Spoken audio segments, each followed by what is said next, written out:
सुप्रभात छात्रों मित्रों, मैं मलिक रियाज फिर से अपने YouTube चैनल पर आप सभी का हार्दिक स्वागत करता हूं। छात्र मित्रों, हमने जो इंटरनेट के बारे में जो पढ़ा था, अब हम उसके बारे में आगे पढ़ने वाले हैं। जो एक नया टॉपिक है सर्च इंजन। सर्च इंजन की अगर हम बात करें छात्र मित्रों, तो सर्च इंजन क्या है इसके बारे में आपको मैं बताऊंगा। तो इंटरनेट सूचना का सागर है, ये आप लोग भी जानते हो। अभी हम आपसे वार्तालाप कर पाते हैं तो ये भी एक इंटरनेट की बदौलत ही है छात्र मित्रों। अगर इसमें हम देखेंगे तो सर्च इंजन होता है जिसे हम गूगल के तरह नाम से भी जानते हैं। काफ़ी सर्च इंजन हैं मगर गूगल एक सेफ सर्च इंजन है छात्र मित्रों, तो उसके बारे में भी हम थोड़ा देखेंगे। इंटरनेट सूचना का सागर है ये हम जानते हैं, लेकिन इस सागर में से मनमाफिक जानकारी ढूंढना कठिन काम हो सकता है। लेकिन सर्च इंजन नाम की सुविधा इस काम को आसान बना देती है। जैसे सर्च इंजन गूगल है, गूगल के अंदर आप कुछ भी चीज़ें अगर इंक्लूड करते हो या आप कोई भी चीज़ उसके अंदर सूचना डालते हो, तो उसके अवेजी में आपको गूगल अच्छी जो उसकी जो कुछ जानकारियाँ हैं वो जानकारी आपको देने की कोशिश करता है। तो गूगल भी एक सर्च इंजन है छात्र मित्रों। लगभग सभी वेबसाइट में सर्च इंजनों की सुविधा होती है, लेकिन कुछ ऐसी खास वेबसाइट भी है जो सर्च इंजन का काम करती है, जिनमें गूगल, मैंने आपको कहा, लाइकोस और आस्क प्रमुख है। ये तीन जो है वो सर्च इंजन है हमारे यहाँ पर। सबसे अधिक प्रचलित गूगल हुआ है छात्र मित्रों। गूगल, लाइकोस और आस्क, ये प्रमुख तीन हमारे यहाँ सर्च इंजन हैं। सर्च इंजन में आपको जिस बारे में जानकारी चाहिए उससे संबंधित शब्द लिखने होते हैं और वह पलक झपकते ही वर्ल्ड वाइड वेब से जारी करना जानकारी खोज लाता है। तो ये सर्च इंजन के बारे में हुआ। अब हम ई कॉमर्स के बारे में जानेंगे। ई कॉमर्स ये भी बहुत अच्छी सुविधाएं हैं छात्र मित्रों, जिसका सबसे अधिक अगर व्यापार अगर होता हो तो डिजिटल व्यापार जिसे हम कहेंगे, या ई कॉमर्स के अंतर्गत भी उसे लेंगे। तो अगर मैं आपको एक सामान्य उदाहरण दूँ आपको, तो एक फ्लिपकार्ट जो है और अमेज़ॉन है, ये दो ऐसी ई कॉमर्स के बहुत बड़े उदाहरण हमें साबित हुए हैं छात्र मित्रों। इसका मतलब है, ई कॉमर्स का मतलब क्या होता है कि इसका मतलब है इलेक्ट्रॉनिक कॉमर्स, यानी कि वाणिज्य। इंटरनेट की मदद से कंप्यूटर के सामने बैठे बैठे ही कारोबार करना संभव हो गया है। इसमें अब तक सबसे बड़ी चुनौती यह थी कि पैसे का भुगतान किस तरह किया जाए, लेकिन क्रेडिट कार्ड और डिजिटल हस्ताक्षर नाम की तकनीक से इसे अब संभव कर दिया गया है। ई कॉमर्स दो तरह का होता है, B2B यानी कि बिजनेस टू बिजनेस। इसके अंतर्गत दो कंपनियां आपस में कारोबार करती है। B2C का मतलब होता है बिजनेस टू कस्टमर। इसके तहत कंपनियां इंटरनेट के जरिए आम लोगों के सामान बेचती है, जैसे कि फ्लिपकार्ट है और ये। अब आगे का मुद्दा है छात्र मित्रों ब्रॉडबैंड। इसके द्वारा हम बहुत तेज़ी से इंटरनेट एक्सेस कर सकेंगे। डिजिटल और फाइबर ऑप्टिकल की मदद से ब्रॉडबैंड का सपना पूरा हो पाएगा। समूचे विश्व में इस समय इस दिशा में काम हो रहा है। इसका सबसे बड़ा लाभ यह है कि इंटरनेट से आने वाली सूचना को अधिक तेजी से कंप्यूटर या फिर अन्य मशीनों पर हासिल किया जा सकेगा। विशेष रूप से चित्रों और आवाज़ वाली फाइलों को भी अभी इंटरनेट के कंप्यूटर पर लेने में बहुत समय लग जाता है, लेकिन ब्रॉडबैंड इस काम को आसान बना देता है। इंटरनेट की सबसे फास्ट सुविधा अगर हो तो वो ब्रॉडबैंड है, जो हमारे भारत देश में BSNL के नाम से जानी जाती है। BSNL जो है वो ब्रॉडबैंड की बहुत ही सबसे ज़्यादा स्पीड वाली जो सुविधा है वो मानी जाती है हमारे भारत देश में। BSNL ब्रॉडबैंड के तहत हमें काफ़ी अच्छी तरह से स्पीड देता है इंटरनेट के लिए। इसके बाद है बैंड विड्थ। बैंड विड्थ का अर्थ होता है कि यह किसी नेटवर्क कनेक्शन की क्षमता होती है। इस क्षमता से पता चलता है कि उस नेटवर्क में डाटा का प्रवाह कितनी गति से हो रहा है। डाटा का अगर प्रवाही हम देखेंगे तो वो कैसे हो रहा है, वो उसकी जानकारी भी हमें मिलती है। और उसकी जानकारी के तहत हमें डाटा अधिक से अधिक जल्दी से जल्दी हमें मिल पाए। जितनी अधिक विड्थ होगी इंटरनेट आदि से डाउनलोड भी उतनी ही तेज़ी से होगा। जैसे कि ब्रॉडबैंड पर हम जल्दी से जल्दी उसको हम डाउनलोड कर सकते हैं। वायरस आगे का जो है हमारा सबसे जो महत्व का मुद्दा जो है वो वायरस है। और वायरस के तहत तो छात्र मित्रों सबसे जिसे आज बहुत फेमस हो चुका है वो है वायरस, एंटीवायरस, जिसे हम कंप्यूटर में इंस्टॉल करते हैं। उसके बाद वायरस वहाँ से उसे वायरस को एंटीवायरस किल करता है। छात्र मित्रों कंप्यूटर के अंदर वायरस होना और ये क्या है इसके बारे में हम देखेंगे। यह एक तरह का घुसपैठिया कंप्यूटर प्रोग्राम होता है, यानी कि यह हमारे कंप्यूटर के अंदर घुसपैठ करता है। नेटवर्क या फिर कंप्यूटर पर आकर ऑपरेटिंग सिस्टम को तबाह कर देता है। यह टेलीफोन लाइन या फिर फ्लॉपी या डिस्क के जरिए घुसपैठ करता है। आजकल ईमेल के जरिए वायरस भेजे जाने लगे हैं। पिछले दिनों आई लव यू वायरस जो है के जरिए कुछ हैकरों ने दुनिया भर में कंप्यूटर सिस्टमों को तबाह कर करोड़ों का नुकसान पहुंचाया था। तो वायरस ऐसे होते हैं जो लुभावने नाम के होते हैं, जिससे जो भी कंप्यूटर चलाने वाला है वो अगर उस पर क्लिक करता है तो वो वायरस उस कंप्यूटर में घुसपैठ कर देता है। जैसे कि ईमेल के जरिए भी हम यानी कि लोग हैकर जो होते हैं वो अपने वायरस को भेज सकते हैं। ISP जिसके बारे में हम देखेंगे, इसका मतलब होता है कि इंटरनेट सर्विस प्रोवाइड, यानी वह कंपनी जो इंटरनेट सेवा उपलब्ध कराती है। ये कंपनियां ऑप्टिकल फाइबर, टेलीफोन लाइन या फिर केबल के जरिए अपनी सेवा उपलब्ध कराती है।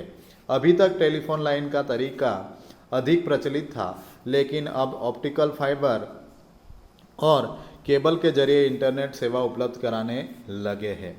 इस सेवा के लिए ISP प्रति घंटे के हिसाब से पैसे लेते हैं, लेकिन कई ISP ने फ्री सेवा भी शुरू की है। उनकी आय के स्रोत इंटरनेट सेवा के साथ आने वाले विज्ञापन होते हैं।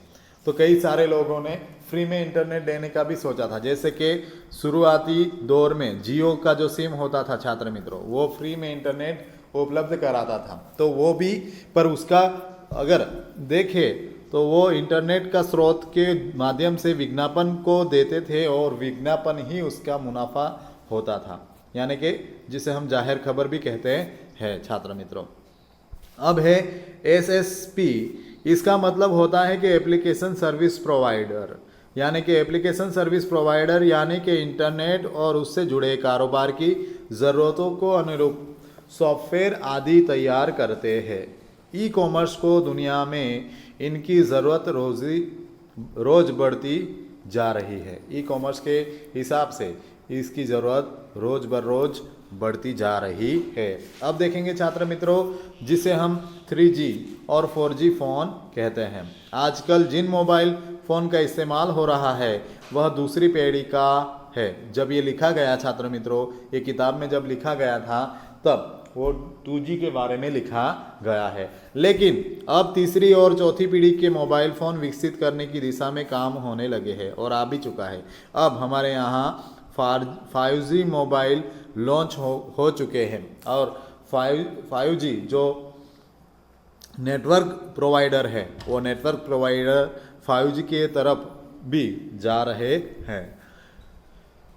इन सेलफोन की विशेषता यह है कि उनमें हम PC की ही तरह इंटरनेट देख सकेंगे। मल्टीमीडिया संदेश भेजना आसान हो जाएगा और सूचना भेजने की रफ्तार बहुत तेज हो जाएगी। 3G से आज भी हम बहुत जल्दी से हम सूचनाएं भेज सकते हैं। अब है छात्र मित्रों वेब वायरल एक्सेस प्रोटोकॉल, वह तकनीक है जिनसे हम मोबाइल उपकरणों पर इंटरनेट देख सकते हैं।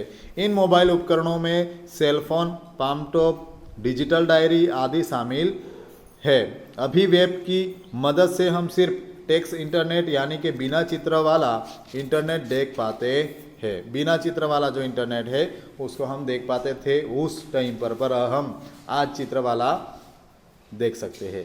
SMS और EMS जिस तरह इंटरनेट पर ईमेल के जरिए संदेश भेजते हैं, उसी तरह मोबाइल फ़ोन से छोटे छोटे लिखित संदेश भी भेजे जा सकते हैं और मोबाइल फ़ोन पर भेजे जा सकते हैं। इन संदेशों को एसएमएस यानी कि शॉर्ट मैसेज सर्विस कहते हैं। एसएमएस का अर्थ भी पूछा जाएगा एक मार्क में, तो उसमें लिखना है आपने short message service. Short message service SMS का अर्थ होता है। दुनिया भर में एसएमएस काफ़ी लोकप्रिय है। आज हम व्हाट्सएप पर काफ़ी लंबे लंबे मैसेज हम भेज सकते हैं, मगर पहले हम सिर्फ मैसेज के जरिए भी वार्तालाप कर सकते थे, लेकिन इनके आकार की सीमा निर्धारित होती है। इसके अधिक करने के लिए एक्सटेंडेड मैसेज सर्विस यानी कि ईएमएस विकसित करने पर काम हो रहा है छात्र मित्रों, जिसके लंबे संदेश जिनके चित्र और संगीत वाली फाइल शामिल होगी भेजे जा सकेंगे।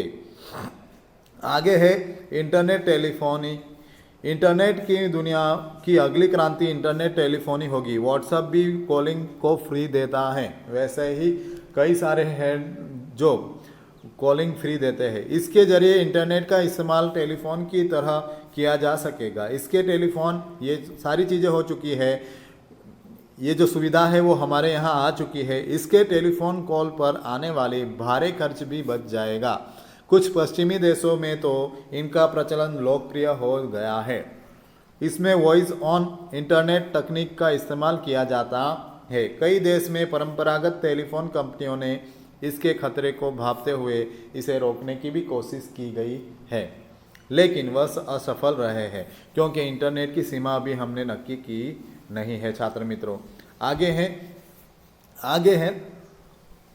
आगे जो है वो सर्वर है। सर्वर की अगर हम बात करें कि यह किसी नेटवर्क का एक ऐसा कंप्यूटर होता है जो कि सारे नेटवर्क के लिए किसी एक खास काम की जिम्मेदारी संभालता है। उदाहरण के लिए अगर किसी नेटवर्क में हम प्रिंट सर्वर है तो वह नेटवर्क के सभी कंप्यूटरों को प्रिंट निकालने संबंधी काम की देखरेख करेगा। यानी कि एक सर्वर से हमने कंप्यूटर को अगर जोड़ दिया तो वो सर्वर के जरिए सारी चीज़ों को वो अपने आप कंट्रोल कर सकेगा। अब आगे का है छात्र मित्रों जो विलुप्त भी हो चुका है, मगर ज़्यादातर ऑफिसों में और ज़्यादातर कंपनियों में फैक्स का चलन अभी जारी है। फैक्स, इसे फैक्सिमाइल भी कहते हैं। यह रेडियो तरंगों या फिर टेलीफोन लाइनों से लिखित जानकारी को एक जगह से दूसरी जगह भेजना और उसी स्वरूप में हासिल करना संभव बनाता है। साधारण टेक्स्ट मैसेज मशीन से जब सूचना भी भेजी जाती है तो वह उसका लिखित और ग्राफिक जानकारी को स्कैन कर लेती है। जब इंटरनेट हमारे साथ जुड़ा था उसके पहले की अगर बात हम करें तो टेलीफोन से ये फैक्स मशीन जोड़ा जाता था और उसमें तरंगों की मदद से लिखित जो संदेश है वो भेजा जाता था। टेलीफोन नेटवर्क से दूसरी फैक्स मशीन तक भेज देती है, जहां उसे उसके मूल स्वरूप में हासिल कर लिया जाता है। इंटरनेट और सूचना क्रांति के आने के बाद इंटरनेट से भी फैक्स भेजना संभव हो गया है। यहाँ तक मोबाइल फ़ोन पर भी आप फैक्स हासिल कर सकते हैं। मोबाइल पर भी हम फैक्स हासिल कर लेते हैं। अब है आखिरी मोडेम। डिजिटल डाटा भेजने के लिए मोडेम का इस्तेमाल किया जाता है छात्र मित्रों। जब हम किसी कंप्यूटर को टेलीफोन लाइन से जरिए इंटरनेट से जोड़ते हैं तो वह भी यह काम मोडेम ही करता है। यह डिजिटल डाटा को अनालॉग सिग्नल में बदलकर तरंगों के रूप में भेजता है छात्र मित्रों। तो ये प्रौद्योगिक जो जानकारी थी उसके बारे में हमने चर्चा की। छात्र मित्रों आप देखोगे यहाँ स्वाध्याय के बारे में मैं आपको कहूँगा कि देखो ये एक मार्क में पूछा जाएगा। सूचना प्रौद्योगिकी का अर्थ क्या है, कंप्यूटर से क्या आशय है, सॉफ्टवेयर किसे कहते हैं, हार्डवेयर किसे कहते हैं छात्र मित्रों। उसके बाद 5-6 वाक्य में भी लिखा जाएगा जिसके बारे में भी हम नवीनतम इलेक्ट्रॉनिक ये सारी बातें उपकरणों के विकास के सूचना और संचार क्षेत्र में एक नई क्रांति आ गई है कैसे, ये सारी बातें निम्नलिखित संक्षिप्त टिप्पणी लिखिए। टूक नोट भी पूछा जाएगा। इंटरनेट के बारे में, WLL के बारे में, ईमेल के बारे में या फैक्स के बारे में भी पूछा जाएगा, या फिर इसे जिसे हम कहेंगे कि 1 मार्क के प्रश्नों में भी कभी कभी ये सारी चीज़ें पूछी जाएगी। तो आपने ये स्वाध्याय को कंप्लीट करना रहेगा छात्र मित्रों, और इसी दौरान हम फिर से मिलेंगे। तब तक के लिए मुझे इजाज़त दीजिए और आपका ध्यान रखिए, आप पढ़ने में आगे बढ़िए। ऐसे ही शुभकामना आपको देता हूँ। आभार, धन्यवाद।